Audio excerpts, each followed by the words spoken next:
Hello, my name is Will Everett and I am a Theory of Knowledge or a TOK teacher. And this is the first lesson that I've recorded in order to put online. And the purpose of that is to give my students a resource which they can access whenever they need, when they're writing their essays, preparing their presentations, or in future years preparing for the exhibition. For the purpose of this first recorded lesson, I've chosen what would be my first lesson for the area of knowledge, which is the arts, and the title of that is What is Art? Now, you could argue that the question what is art is a little bit redundant when it comes to the course.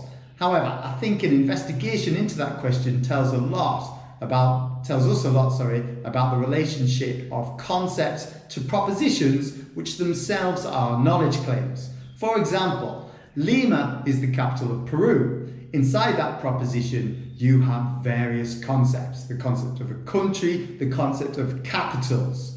Okay? So once you understand how concepts work as a part of propositions, it gives you an understanding, at least a little bit, into what is knowledge. So without further ado, let's go into the PowerPoint and I'll try and explain what I'm talking about. Okay, so this first slide here, you've got a list of 17 different objects. What I encourage the students to do is to try and categorize them into either being art, not art, or they simply don't know. And I've chosen these categories carefully to encourage the students to think about different characteristics of art. So the Mona Lisa is there as a typical example of great art. So the question is, does a postcard that you might buy in the gift shop constitute art? That is really trying to draw the students towards the idea of originality. As a postcard could be printed millions of times over, is there really originality there? Yet the image is exactly the same as the picture. And the forgery is also questioning originality, but with the added element that the ability to create an excellent forgery, let's assume this is a very good forgery, demands a huge amount of artistic skill.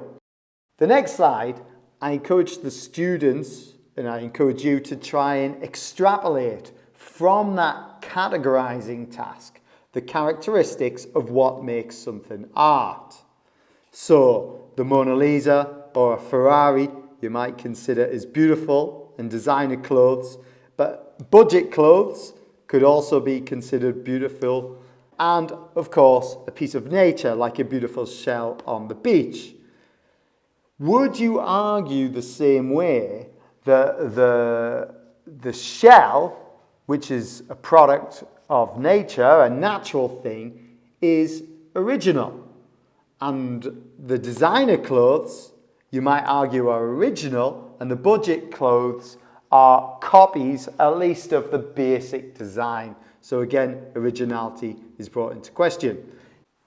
What you've got, therefore, is various qualities that make something art.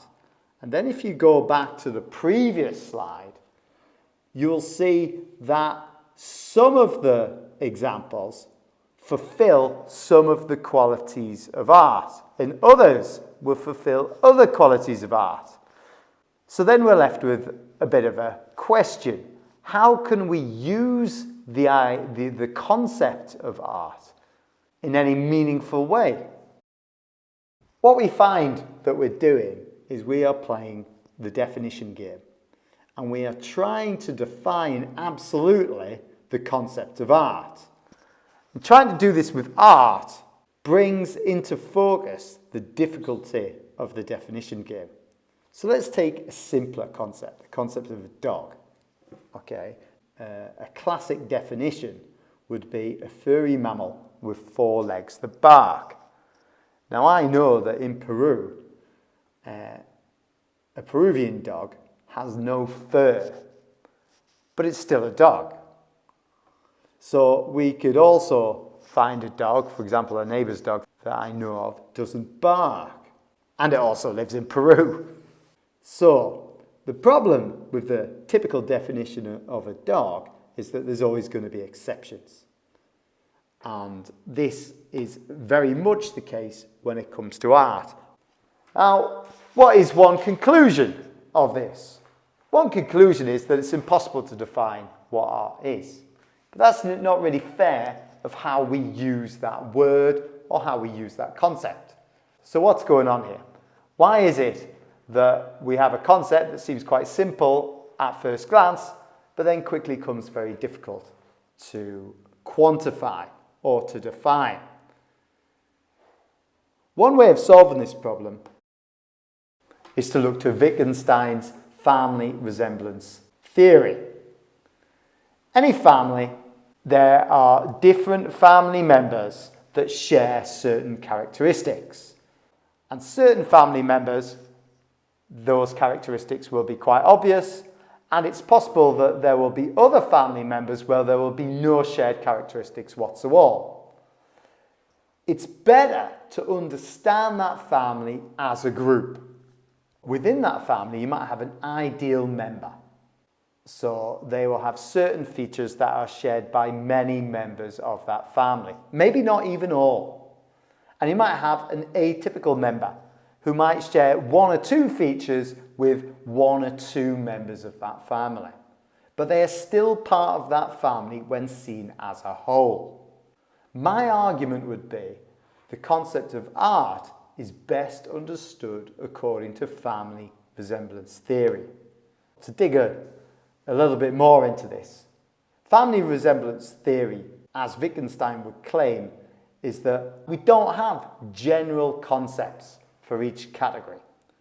Instead, what we do is we encounter and we learn about particular members of that category.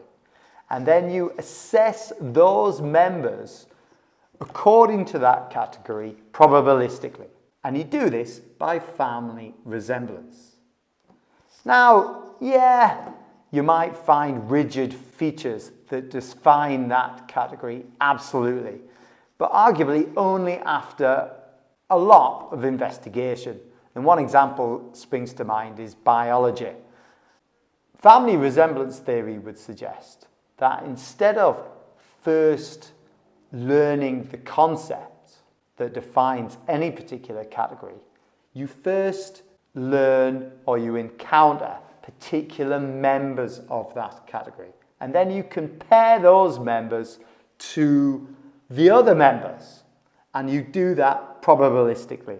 So, for example, if we go back to the definition of a dog, the ideal example would be a furry mammal with 4 legs that barks. But it might be better to say that a dog probably has 4 legs, it probably has fur, and it probably barks. And a mammal that does not have these features is unlikely to be a dog.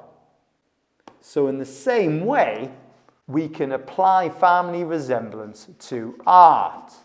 And you might say that artworks are probably beautiful, or at least pleasing to look at or to hear. You might also say artworks are probably original or contain some level of creativity. And also you might say art as an item or a particular piece of art will tell us something about the world, or at least give us a new perspective from which to understand the world. As an aside, I've included the coffee mug here as a reference to an issue concerning knowledge derived from the arts, the problem of perspectives. Some people might claim that the mug is beautiful and an example of good artistic form, and others are just as likely to disagree. And artistic form is discussed in another film regarding the type of knowledge the arts can offer. Going back to knowledge statements. Knowledge statements are essentially propositions, and within propositions there are concepts. So Lima is the capital of Peru, Peru is a country, Peru itself is a concept that you can scratch under the surface and see that there is some ambiguity there. What exactly is a country? Is it lines on a map? Well, it's probably more than that.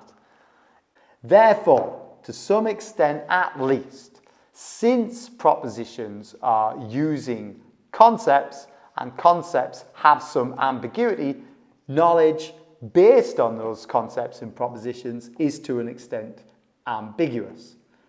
The key to assessing the meaning of any proposition and any knowledge statement is to assess how it is understood, which links very clearly to language and the way of knowing that is language. And that concludes my first TOK video. The next obvious thing to discuss is what exactly is the knowledge that the arts can give us, remembering that the TOK course is really about two fundamental questions. What do we know and how do we know it? If you've got any questions about the video, please add those into the comments below. And if you've got any requests or themes or subjects that you would like me to discuss in future videos, add those to the comments likewise. Thanks very much for watching, and if you enjoyed the video, please don't forget to smash the like button.